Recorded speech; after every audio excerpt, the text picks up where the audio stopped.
आज हम लोग पढ़ेंगे गति और समय, मोशन एंड टाइम ना। क्या पढ़ेंगे? गति और समय, मोशन एंड टाइम। गति का परिभाषा हमने लिखवाया है, यदि किसी बिंदु सापेक्ष समय के साथ ना, यदि किसी बिंदु सापेक्ष समय के साथ किसी वस्तु की स्थिति में परिवर्तन होता है तो वह वस्तु को कहेंगे कि गति में है ना। और विराम का परिभाषा हमने लिखवाया कि यदि किसी बिंदु सापेक्ष समय के साथ स्थिति में, समय के साथ किसी वस्तु की स्थिति में परिवर्तन नहीं होता है तो उसे क्या कहेंगे? विराम है। यानी दोनों का सेम डिफिनेशन मिलता जुलता है, केवल यह लगता है कि उसका स्थिति में परिवर्तन होगा तब उसे कहेंगे कि गति में है। और विराम का डिफिनेशन यह समझ में आता है कि परिवर्तन नहीं होगा, यानी कि जहाँ है वहीं रह जाए, परिवर्तन नहीं होगा तो उसे क्या कहेंगे? विराम में कहेंगे ना, यानी कि रेस्ट में। क्या में? रेस्ट ना। यानी कि अगर देखो कोई वस्तु, मान के चलो बाबू एग्जाम्पल ले लेते हैं ना, यही एग्जाम्पल लेते हैं हम। ये जो है अभी रखा हुआ है ना, अगर इसको आ करके किसी ने बीग दिया इसको, ठीक, यहाँ से बीगना स्टार्ट कर दिया, यहाँ से बीगा, ठीक, यहाँ से बीग दिया और यहाँ तक गया ना। अब कहता है कि समय के साथ, तो कुछ तो जाने में समय लगा होगा ना बाबू। और जैसे ही समय लगा तो यहाँ से जहाँ रुकल था और जहाँ जा करके रुका, इसके बीच में तो उसने गति किया होगा ना, इसके बीच में तो गति किया होगा ना, तभी तो जा करके वहाँ रुका। तो इसे क्या कहेंगे? स्थिति में परिवर्तन हुआ। पहले मार्कर था यहाँ बाबू, अब मार्कर कहाँ गया?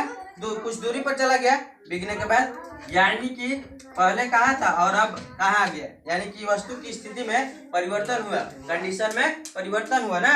यानी कि पहले कहाँ था और अब कहाँ चला गया ना। और विराम का एग्जाम्पल लेते हैं बाबू, विराम का एग्जाम्पल एक लेते हैं ना। जैसे मान के चलो दीवार है, ये जो है बाबू दीवार है ना, क्या है? दीवार का एग्जाम्पल लेते हैं ना। अब उसमें हम समय दिए और उसमें स्थिति में परिवर्तन ला रहा था। मान छोटा बच्चा है, छोटा बच्चा जो है इसको पूरा अथी कर रहा है, मतलब परिवर्तन करने की कोशिश कर रहा है, लेकिन परिवर्तन नहीं हुआ। परिवर्तन जो है उसमें जैसे दीवार में था वैसा ही रह गया, उसमें कुछ परिवर्तन नहीं हुआ, जहाँ था वहीं रह गया। तो उस स्थिति में क्या कहेंगे? कि विराम में है। क्या में है बाबू? विराम में है ना। यानी कि स्थिति में परिवर्तन हो जाए तो उसे क्या कहेंगे? गति, मोशन। क्या कहेंगे? गति, मोशन ना। अगर स्थिति में परिवर्तन नहीं होता है तो उसे क्या कहेंगे बाबू? विराम ना। कोई दिक्कत?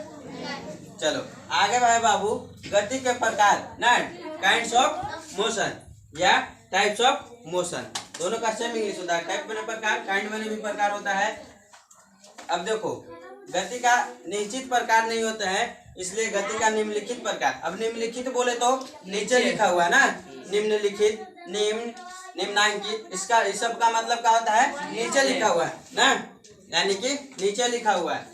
सबसे पहले रैखिक, सबसे गति का पहला प्रकार है क्या है बाबू? रैखिक गति, लिनियर मोशन है। रैखिक गति, कैसा गति? रैखिक गति, यानी कि हमको नाम से ही पता चल रहा है यह जो होगा किसमें? रेखा में होगा, सीधी रेखा में ना। इसका डिफिनेशन क्या कहता है? कहता है कि यदि वस्तु का एक सरल रेखीय पथ पर गति करती है, सरल रेखीय, नाम से ही पता चल रहा था कि रेखीय होगा ना। कैसा होगा बाबू? रेखीय ना। तो कहा कि सरल रेखीय यानी कि सीधा रेखा ना। सीधा रेखा में कोई वस्तु गति करता है, उसका गति करता है तो उसे क्या कहेंगे? रैखिक गति। क्या कहा जाएगा बाबू? रैखिक गति ना। अब एग्जाम्पल लेते हैं। इसका एग्जाम्पल क्या होगा? सीधी सड़क पर कार की गति। सीधा सड़क है बाबू ना, सीधा सड़क है तो कार जो जाएगा सीधी ना जाएगा, कियारी में थोड़े ना ले जाएगा, चौक में नहीं ना ले जाएगा, नहीं, जैसे है सीधा ही ले जाएगा ना। यानी कि जिस प्रकार जो चल रहा था सीधा, जैसे उसका रोड था सरल से सरल रेखा में, सीधा रेखा में ना, तो उसी रेखा पर जाएगा। तो ये जो सीधी सड़क पर जो कार जाएगा बाबू, तो वह कैसा गति होगा? रैखिक गति। कैसा गति होगा? रैखिक गति ना। रैखिक रैखिक गति ना। कैसा गति बाबू? Linear motion. अब अगला है विद्युतीय गति। क्या है बाबू अगला? विद्युतीय गति है, सर्कुलर मोशन। इसका इंग्लिश होता है क्या? सर्कुलर मोशन, विद्युतीय गति।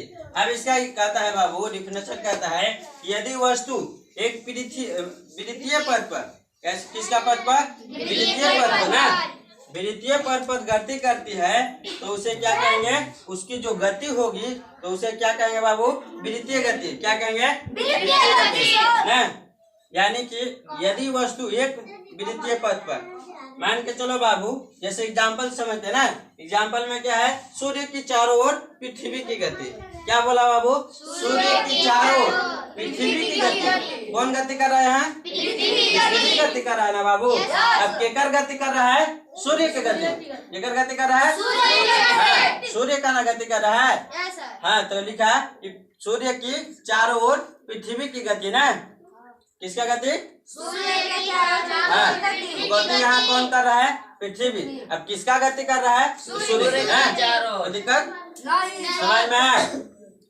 अब देखो अगला कहता है आवर्त गति। क्या है? आवर्त गति ना, पीरियोडिक मोशन। यदि कोई वस्तु निश्चित समय अंतराल में ना, क्या कहा? निश्चित समय अंतराल में ना, निश्चित समय अंतराल के बाद अपनी गति को दोहराती है। क्या बोला बाबू? दोहराती है, माने जब जितना समय ले जाता है अब उसी को कह रहा है कि दोहराएगा, यानी कि बार बार से उसी को दोहराएगा, तो उसे क्या कहेंगे? ऐसे गति को क्या कहते हैं? आवर्त गति। क्या कहा जाता है? आवर्त गति, पीरियोडिक मोशन है। एग्जाम्पल इसका, सूर्य की ओर सूर्य की चारों ओर पृथ्वी की गति ना। इसका सूर्य की चारों ओर पृथ्वी की गति। अब पृथ्वी तो उसमें भी एग्जाम्पल लिए थे बाबू ना, सूर्य की चारों ओर पृथ्वी गति। अब यहाँ भी कह रहा है, क्यों? क्योंकि सूर्य जो है बाबू, सूर्य के गति करता है कौन? पृथ्वी। और पृथ्वी को गति करने में कितना दिन टाइम लग जाता है? कितना दिन बाबू? 365 यानी कि 1 साल लगता है ना। यह टाइम फिक्स है, निश्चित समय है, निश्चित समय दिया हुआ है। अब कहता है कि क्या अगर 1 साल घूम करके पृथ्वी छोड़ दे तो क्या हम रह जाएंगे ना बाबू?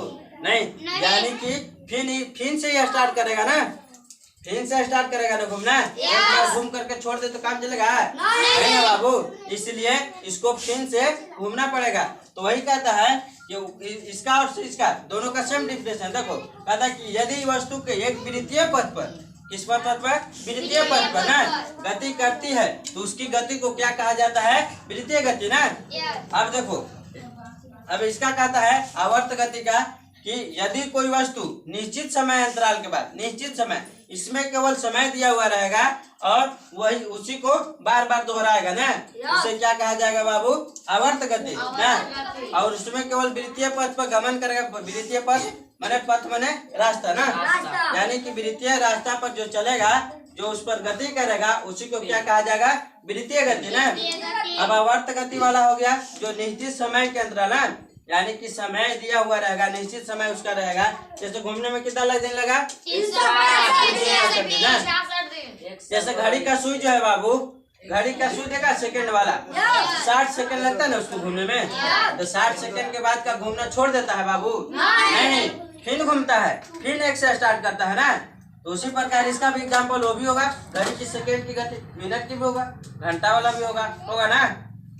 होगा ना बाबू? होगा। क्योंकि सब घूमेगा और घूमने के बाद एक बार घूम जाएगा तो रुकेगा भी नहीं, पूरा घूमता है, दोहराता है उसी को ना। समझ में है आवर्त गति? कोई दिक्कत नहीं। अब देखो आगे है क्या? दोलनी गति ना। क्या है? दोलनी गति ना। कहा है कि जब कोई वस्तु किसी निश्चित बिंदु के आगे पीछे या ऊपर नीचे गति करती है तो उसे क्या कहेंगे बाबू? दोलनी गति। क्या कहा जाएगा? दोलनी गति ना। जब कोई वस्तु किसी निश्चित बिंदु पर, यानी कि बिंदु उसका जो है फिक्स रहेगा ना, इसी बिंदु पर घूमना है, और आगे पीछे या ऊपर नीचे करती है, उसे क्या कहेंगे? दोलनी गति ना। अब एग्जाम्पल लेते हैं। एग्जाम्पल में है झूले की गति। झूला देखा है बाबू? झूला झूला जो है ऐसे ऐसे करता है ना। मान के चलो इसका सेंटर जो है बाबू यहाँ है ना, सेंटर यहाँ है तो फिक्स रहता है, निश्चित बिंदु वहाँ है उसका, है ना बाबू? अगर निश्चित ना करे तो आदमी इधर उधर हो जाएगा ना, बिगड़ जाएगा बने उन्हें ना। इसलिए सबसे पहले इसको निश्चित बिंदु रहता है ना, इसका फिक्स यह रहता है कि यहाँ पर। अब ये भी जो है आगे आगे ना वाला देखा है, ये जो आगे पीछे करता है, आगे पीछे करता है तो झूला की गति होगा बाबू, दोलनी गति। आगे पीछे हो रहा है ना, आगे जा रहा है फिर पीछे आ रहा है, तो ये जो है एग्जाम्पल सही है ना, झूले की गति। यानी कि झूले गति है जो बाबू वो क्या है? दोलनी गति ना। अब अगला है मशीन की सुई की गति। मशीन की सुई गति ना बाबू, देखो मशीन का सुई है, मान लो बाबू मशीन का सुई ये है, तो मशीन का जो सुई है तो क्या करता है? आगे पीछे होता है, ऊपर नीचे। हाँ, तो इसका डिफिनेशन में यो कहा है कि आगे पीछे या ऊपर नीचे भी होगा। तो ऊपर नीचे देखो ऐसे है बाबू, तो ऐसे ऐसे करता है ना मशीन, ऊपर नीचे हो रहा है। तो यह क्या मशीन की गति, मशीन का जो सुई की गति होगा तो दोलनी गति होगा, होगा। काहे कि बाबू इसका डिफिनेशन कहा है कि आगे पीछे या ऊपर नीचे। तो ये तो ऊपर नीचे कर रहा है ना, आगे पीछे भला ही नहीं कर रहा है। लेकिन आगे पीछे करता तो कपड़ा घुमाने की जरूरत नहीं था, अपने रख देते सिया जाता ना। लेकिन कभी भी टेलर को देखा है, कपड़ा को बढ़ाता है ना बाबू, सुई को ना बढ़ाता है, सुई आगे नहीं ना जाता है, नहीं। तो उसका जो है कपड़ा को बढ़ाया जाता है, अगर ना बढ़ाए तो लेदरा हो जाएगा। हाँ, लेदरा हो जाएगा तो थोड़ी मोटा हो जाएगा ना, कोई दिक्कत नहीं। अब देखो एक और एग्जाम्पल है गाड़ी की पेंडुलम की गति। घड़ी की जो पेंडुलम की गति होता है बाबू, घड़ी जो है, घड़ी जो पेंडुलम ऐसे रहता है ना, घड़ी के पेंडुलम देखो ऐसे रहता है, ठीक। ये जो पूरा गोलाकार घड़ी है, ठीक। और ये जो है इसका निश्चित बिंदु जो है फिक्स है इसका ना, बिंदु इसका जो है फिक्स है। मशीन के सुई वाला में बिंदु फिक्स है ना, मशीन इधर सुई जो है इधर उधर नहीं ना जाता है, यहाँ वही रहता है ना। उसी प्रकार इसका भी जो है बाबू पेंडुलम की गति, पेंडुलम की गति यहाँ पर फिक्स है ना। और फिक्स जो है बाबू यह जो ऐसे ऐसे घूमता है ना, इतना ही घूमता है, पूरा नहीं घूमता है, बस इतना ही घूमता है ना। तो क्या आगे पीछे हो रहा है? आगे पीछे हो रहा है ना बाबू। तो इस गति को क्या कहा जाएगा? दोलनी गति। क्या कहा जाएगा? दोलनी गति ना। कोई दिक्कत समझ में है? चलो आगे देखो, यादृच्छिक गति। क्या है बाबू? यादृच्छिक गति ना, यादृच्छिक गति, रैंडम मोशन ना। कहा कि यदि वस्तु की गति का कोई निश्चित दिशा, निश्चित पथ नहीं होता है ना, क्या होता है? कहा कि यदि वस्तु की गति कोई निश्चित पथ नहीं होता, पथ में उसका कोई रास्ता नहीं होता है ना, हाँ, तो उसकी गति को क्या कहा जाता है? यादृच्छिक गति या बेतरतीब भी बोला जाता है। क्या बोला जाता है? बेतरतीब गति ना। अब इसका एग्जाम्पल समझते हैं। मक्खी की गति। मक्खी जो है बाबू, मक्खी मच्छर सब जो कीड़ा मकोड़ा है, उसको बोला जाए दाहिना चलता है बाहिना चलता, तो चलेगा बाबू? नहीं चलेगा, क्योंकि उसका जो है पथ जो है फिक्स नहीं है, निश्चित नहीं है उसका, वो उसका जो है वो कहीं जा सकता है, बिंदास है ना। अब हम लोग के तो है इधर जाना उधर जाना ना, हम लोग किधर चलते हैं? साइड। हाँ, अब वो लोग के कहे कि दाएं यहाँ चाहे बाएं यहाँ, तो नहीं जाएगा, नहीं आएगा बाबू। अब उसी प्रकार अगर फुटबॉल के खेल की खिलाड़ी, फुटबॉल जब खेलता है बाबू तो हाँ, उसको देखा है कभी अगर खाड़ रह करके हमारे पास आए तो मारत ना, तो ऐसी रहा ना। तो देखो तो बाबू मान के चलो ओकरा पास गेंद आएगा? कभी नहीं आएगा ना। अगर जब तक वो फुटबॉल के पीछे पीछे ना दौड़े तो उसको एक आधो लाख खेलना नहीं मिलेगा ना। इसलिए उसका गति जिधर फुटबॉल जाएगा, जिस तरफ फुटबॉल जाएगा उसी तरफ जाएगा ना, हाँ उसी तरफ जाएगा ना, तो फिर नहीं खेलेगा, ऐसी खाली खा रहेगा ना। खा रहे वाला तो वो तो ओकर काम होता है गोली के ना, गोली आराम से खा रहता है। लेकिन जो खिलाड़ी खेलता है फुटबॉल में, जो गोली रहता है वो तो खा रहता है, उसको आएगा तो रोकना है, ना आएगा तो नहीं रोकना है। लेकिन जब आप खिलाड़ी अगर वैसी हो जाए भरोसे पर कि हमारा जुगाड़ तो मार अपना, तो फिर वैसे गोल होगा कभी नहीं ना। इस चलते फुटबॉल के पीछे पीछे वो लोग चलेगा, यानी कि जिस दिशा में फुटबॉल जाएगा उसी दिशा में खिलाड़ी को ही जाना पड़ेगा, तो उसका दिशा जो है फिक्स हुआ नहीं ना। कोई दिक्कत नहीं, समझ में आ गया? फिर से एक बार रिपीट करते हैं ना। क्या था बाबू? गति और समय ना।